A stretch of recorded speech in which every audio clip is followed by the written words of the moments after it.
Hello les amis, bienvenue sur ma chaîne où je raconte des histoires de meurtre et mystères.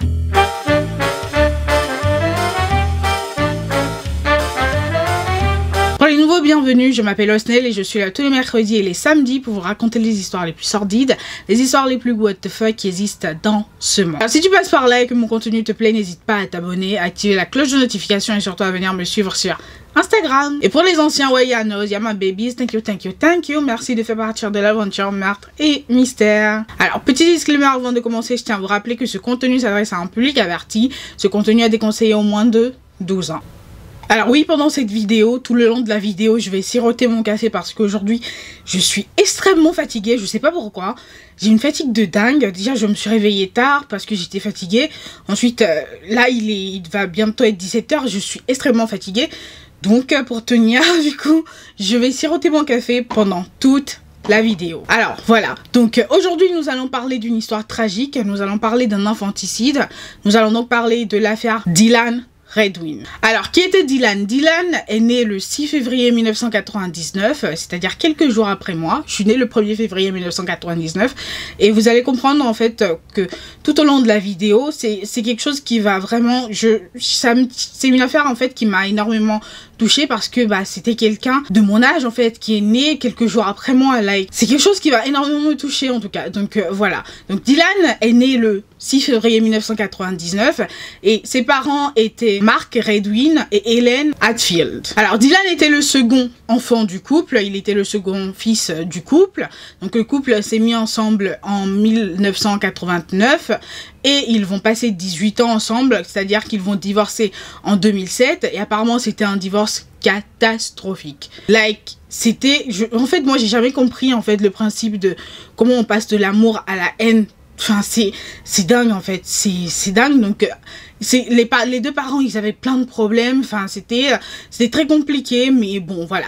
Donc après le divorce, le fils aîné, du coup, qui était déjà majeur, qui ne supportait pas son père, a tout simplement décidé de rester vivre avec sa mère. Le problème, c'est que Dylan, qui était mineur à l'époque, lui, il n'avait pas le choix.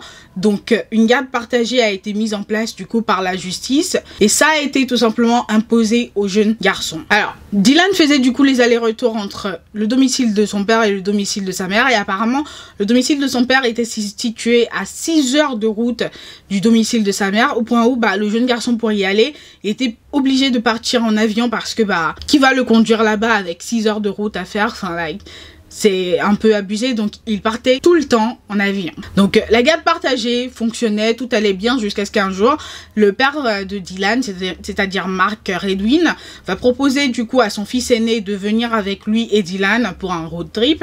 Donc le fils aîné, il a accepté, il s'est dit bon si c'est pour partager du temps avec mon frère, il n'y a pas de souci. Donc il accepte et ils font du coup le road trip, et c'est pendant le road trip que les deux garçons vont découvrir des trucs sur leur père qu'ils n'avaient pas besoin en fait de découvrir, tout simplement. Donc qu'est-ce qui s'est passé? C'est qu'un jour pendant le road trip, c'est-à-dire que déjà pendant le road trip ils ont vu plein de matchs de baseball, etc. Mais ce jour-là, du coup, ils n'étaient allés nulle part. Donc t'as le fils aîné qui est sorti de la chambre d'hôtel pour aller communiquer avec sa petite amie au téléphone. Donc il restait le père qui dormait dans la chambre d'hôtel et Dylan qui était réveillé et qui ne savait pas quoi faire. Donc ce qu'il a tout simplement fait, il a eu l'idée de prendre l'ordinateur portable de son père et de fouiner dedans. Donc Dylan fouine dans l'ordinateur portable de son père et il va découvrir des photos qui vont le perturber énormément. Donc qu'est-ce qu'il a découvert? Well, let me tell you. Sur des photos, Dylan a découvert son père en lingerie. Donc il y avait des poils partout, de la barbe, etc. Mais il portait des lingeries de femmes. Donc le jeune garçon était en mode what the fuck. Mais il va continuer en fait sans se dire que il risque de découvrir pire que ça. Donc qu'est-ce qu'il a découvert? Il a découvert du coup des photos de son père qui portait du coup des couches pour adultes. Et là en fait le jeune garçon il était en mode what the fuck. Donc il continue à fouiner dans l'ordinateur. Et qu'est-ce qu'il découvre? Il découvre des photos de son père en train de se faire dessus, du coup, dans ses couches pour adultes. Et le jeune garçon continue à fouiner dans les photos en se disant, il y a pas pire? Well, il y a pire parce que sur les dernières photos, il va découvrir des photos de son père en train de manger de la merde qu'il a fait dans les couches pour adultes.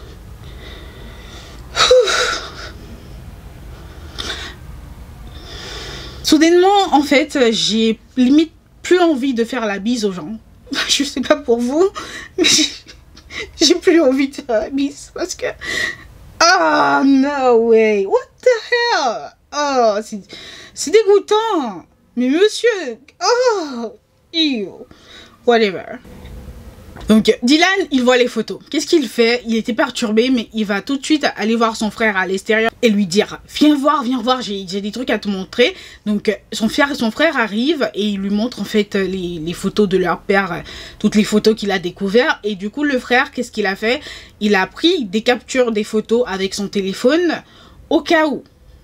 Franchement, c'était une excellente idée. Je sais pas si moi j'étais à leur place et que je découvrirais des trucs pareils. Je sais pas si j'aurais eu cette idée, mais c'était une excellente idée que le frère il a eu. Donc qu'est-ce qui se passe par la suite? Bah les relations entre Mark Redwin et ses deux enfants vont se dégrader. Ça n'a rien à voir avec les photos, mais ça s'est vraiment dégradé parce que c'était une personne toxique, ce monsieur, et Dylan ne supportait plus. C'était surtout Dylan était en colère parce que il ne supportait plus le fait que à chacune de ses visites auprès de son père, bah son père prenait cette occasion pour parler mal de sa mère, de son frère aîné, et lui, Dylan était là en mode mais toi t'es pire en fait, j'ai vu des photos de toi. Il disait ça dans sa tête, mais du coup leur relation s'est vraiment dégradée. On atterrit donc le 18 novembre 2012.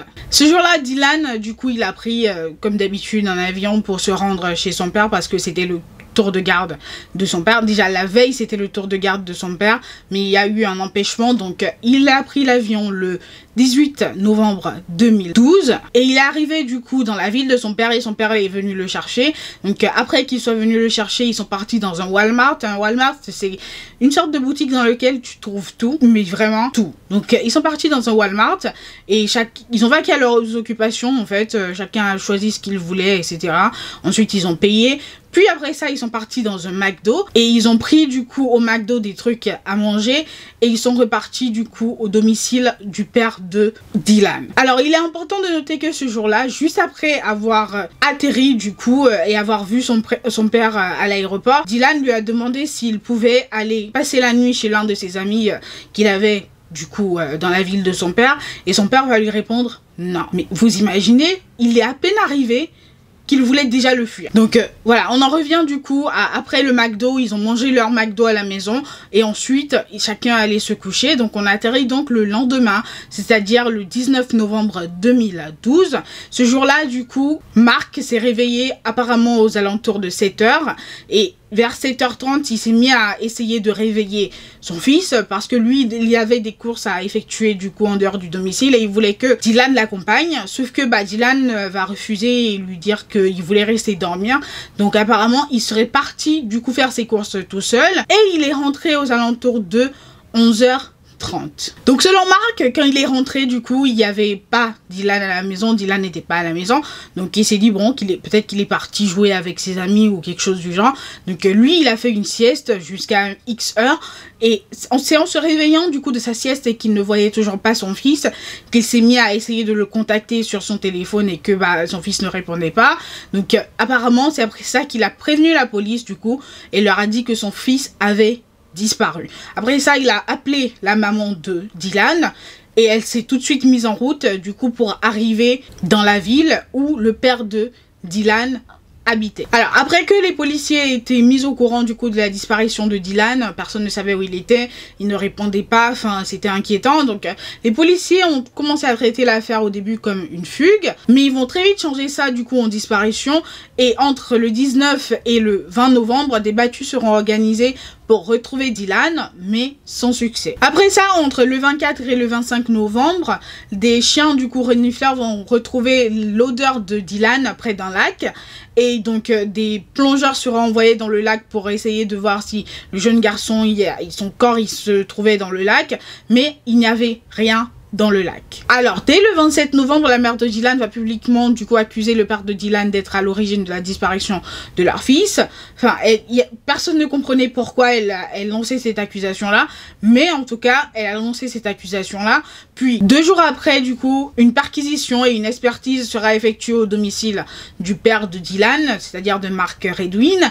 Et du coup, pendant l'expertise, ils vont retrouver des traces de sang de Dylan dans la maison. Mais vu que les traces de sang, ça peut être en fait des preuves circonstancielles, en fait, c'est pas des preuves absolues en mode il a fait quelque chose à Dylan. Vous voyez, Dylan aurait pu se blesser à un moment donné ou des trucs comme ça. En plus, ça va être des arguments qu'il va donner après quand il sera inculpé. Mais le sang retrouvé, c'est toujours des preuves circonstancielles. À moins qu'on retrouve vraiment une grande quantité de sang. Alors là, oui, là, sans commentaire. C'est yes, sans commentaire. Alors après ça, du coup, l'enquête va rester au point mort jusqu'au 23 février 2013, où les policiers, du coup, vont ramener des chiens renifleurs, cette fois-ci près du domicile du père de Dylan, pour essayer de retrouver des traces de Dylan. Franchement, pour moi, je trouve que c'est un peu tard quand même, parce que l'odeur de quelqu'un, les chiens sont capables de le détecter vraiment. Quand la disparition est fraîche, en fait, là, ça fait plusieurs mois que le jeune garçon a disparu. Enfin, j'ai pas compris ce qu'ils ont essayé de faire, mais en tout cas, ça a été sans succès, ils n'ont rien trouvé, donc ils sont repartis au point mort. Alors, 3 jours après ça, du coup, les parents de Dylan, c'est-à-dire Hélène et Marc, du coup, ont été invités dans l'émission de Dr. Phil. Si vous connaissez pas Dr. Phil, c'est un ancien psychiatre ou psychologue, je sais plus, enfin en tout cas c'est un ancien, voilà, et il fait une émission où voilà, il invite des gens problématiques pour les aider à leur trouver des solutions, ou comme par exemple des vieilles femmes qui se font arnaquer et qui ne croient toujours pas en fait que c'est des arnaques. Donc Dr. Phil fait des enquêtes pour leur prouver que c'est une arnaque, mais en tout cas les parents ont été invités du coup sur l'émission de Dr. Phil, et pendant l'émission, la mère de Dylan a accusé toujours le père de Dylan d'être à l'origine de la disparition de leur fils. Ça a amené du coup les équipes de Dr. Phil à proposer au père de Dylan de passer au détecteur de mensonges. Sauf que celui-ci va refuser. Il va dire non. Donc ils sont repartis de l'émission bredouille. Donc après ça, l'enquête va tout simplement rester au point mort jusqu'au 25 juin 2013. Donc c'est à ce moment-là que les policiers vont réorganiser des battues. Et c'est au cours de ces battues-là que le 26 juin 2013, une partie du cadavre de Dylan sera retrouvée à moins de 16 km du domicile de son père. Je sais pas si vous vous rendez compte en fait du temps que ça a pris pour retrouver une partie du cadavre du jeune garçon. Ça a pris 7 mois. Mais c'est dingue! What? Bref, donc dès que cette partie du cadavre du jeune garçon a été retrouvée, son père a tout de suite commencé à anticiper, a commencé à raconter du coup aux policiers à qui veut l'entendre que le jeune garçon avait été forcément tué par un animal sauvage et que l'animal sauvage avait mangé une partie des trucs comme ça.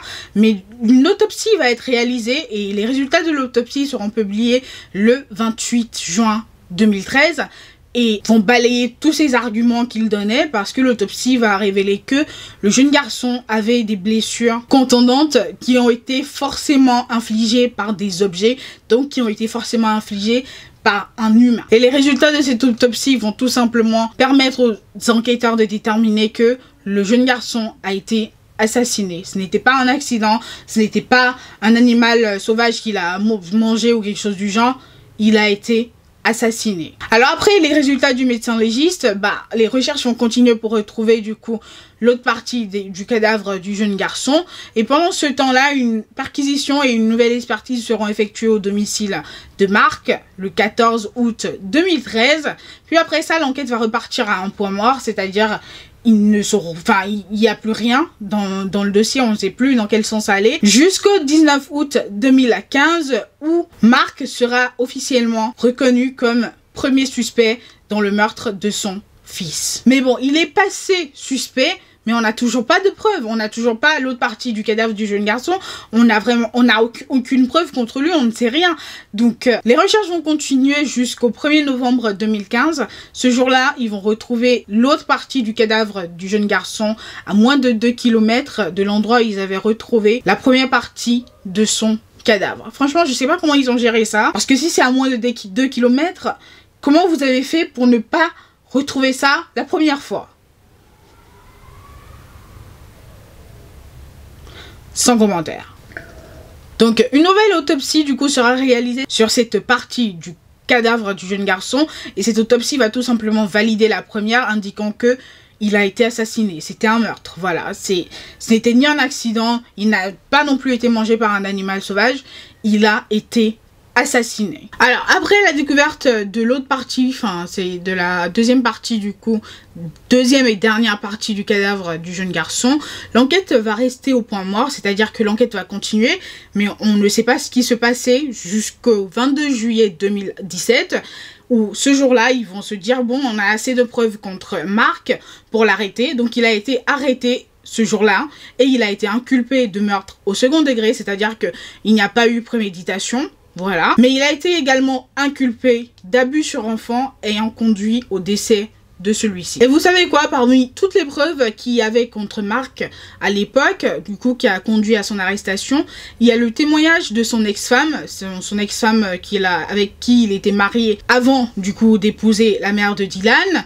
Donc cette femme est venue témoigner du coup au poste de police quand elle a appris du coup la disparition plus le décès du jeune garçon. Elle est allée voir les officiers de police et leur a raconté que en fait qu'elle était sûre que c'était Marc qui avait commis le crime. Ils vont lui demander pourquoi.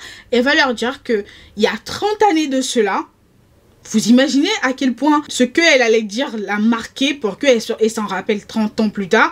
Donc elle va leur raconter qu'il y a 30 années de cela, un jour Marc et elle discutaient et à un moment donné il va lui balancer, vraiment il a sorti ça de nulle part, il va lui dire que si un jour il était amené à tuer quelqu'un, qu'il savait comment se débarrasser du cadavre dans les bois.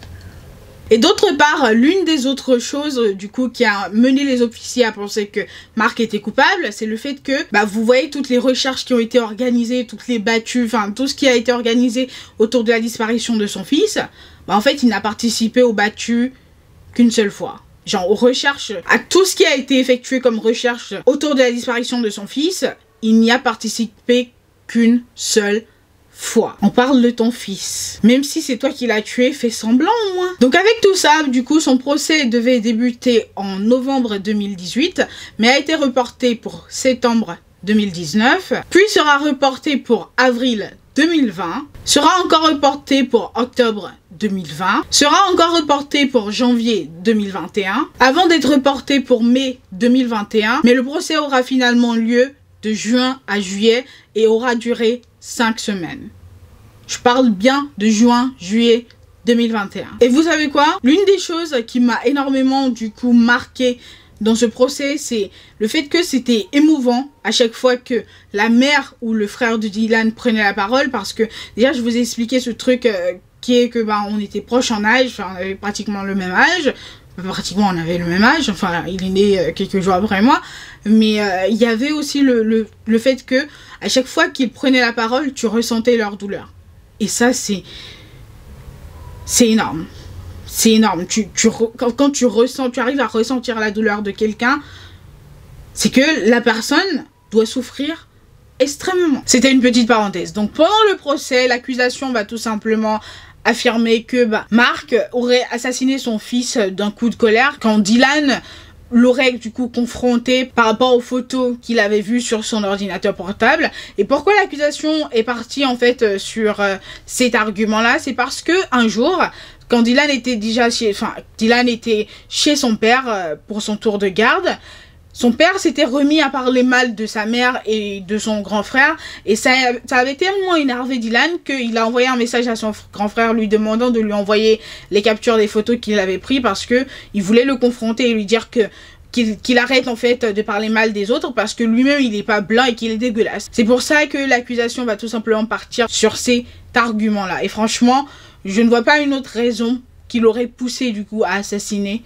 son fils. Donc si vous vous demandez si le grand frère lui a envoyé les photos ou pas, il ne lui a pas envoyé les photos parce que il avait peur de la réaction que son père aurait eu quand Dylan lui aurait montré les photos. Il avait peur pour son frère, donc il lui a dit que en fait il avait supprimé par erreur les photos alors qu'il les avait encore. Il les avait encore. Donc après le procès, il a tout simplement été déclaré coupable par le jury, et du coup sa sentence lui a été donnée en octobre 2021, et il a tout simplement été condamné à faire 48 années de prison ferme. Et franchement, j'espère qu'il ne reverra jamais l'extérieur.